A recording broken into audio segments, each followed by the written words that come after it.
So I heard about the recent demolition in Centenary City Estate. So I decided to come with my team to come and investigate the extent of the demolition and the reasons behind the demolition. So stay with me to the end for the updates.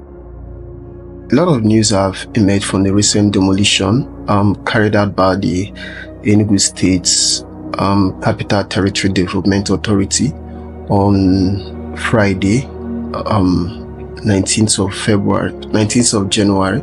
So I went there with my team to investigate the extent of demolition, also get to know the reasons behind the demolition. So if you know the popularly Centenary City, the demolition was outside the Centenary City Estate. So if you know the terrain very well, the places that were affected was believed to be given as a compensatory properties to the people of Amechi. So when you get to the roundabout, these properties are actually located by the right side of the Centenary City if you are entering Centenary City. So a lot of properties were actually affected. If you watch through the video, you see there were a lot of demolitions. Like most properties were cut to the extent that it cannot really be,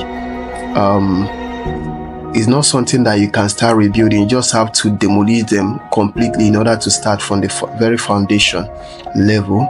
So it was a serious demolition, and on that day when we got there, we met a good number of developers and people whose properties were affected, and it was so appalling, honestly, to see the countenances of these people, how bad they felt and how difficult it was for them to really express their true feeling.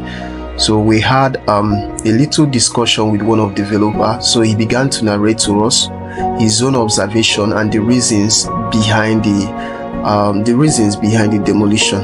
So, but before I do that, I'll quickly share what I found online. I saw a video online by the chairman of Enugu State Capital Territory Development Authority. So he gave reasons why they had to carry out the demolition. So just stay tuned while you listen to the video. It will be important to state that not one single building that has been earmarked for destruction was touched, because we also have the human feeling to allow these houses for them to be regularized. But it cannot be condoned that some people are stockpiling arms and ammunition in a particular place. Like if you look behind me, you see a house that we succeeded in destroying. We are assuring all our investors that we protect their rights. We are not deterred by blackmails.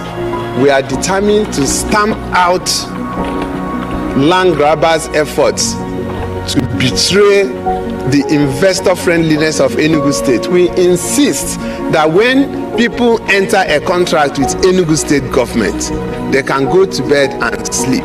Capital Territory is determined to frustrate every attempt to illegally grab land or encroach. Look at this massive structure behind me. It's already demolished. You can also see this structure behind me, demolished. According to a circular by Private Estate International West Africa Limited, it claims that Enugu Lifestyle and Golf City, also known as Centenary City, was envisioned by Enugu State Government and Private Estate International West Africa Limited as a response to the severe housing shortage in Enugu State. The major objective of the project was to expand Enugu State, projecting it as a city to live in, and ultimately boosting the revenue drive and improving the infrastructure of the state.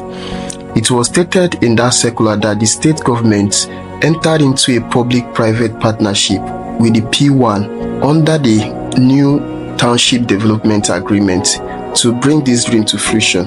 Private Estate International West Africa Limited was to develop the city on an expanse of land covering approximately 1,097 hectares, situated at Obinago and Amechi, Okunano, Enugu local government, Enugu State.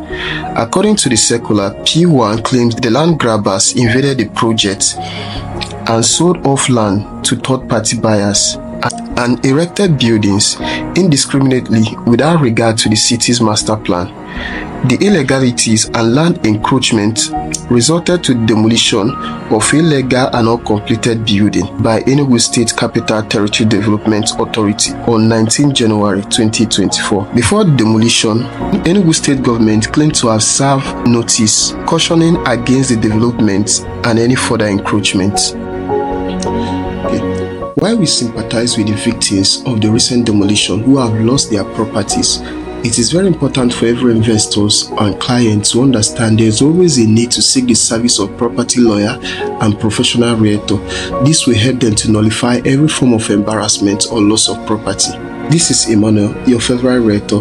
To see more content on real estate, please like this video, hit the subscribe button and then turn on your notification bell. See you on the next one.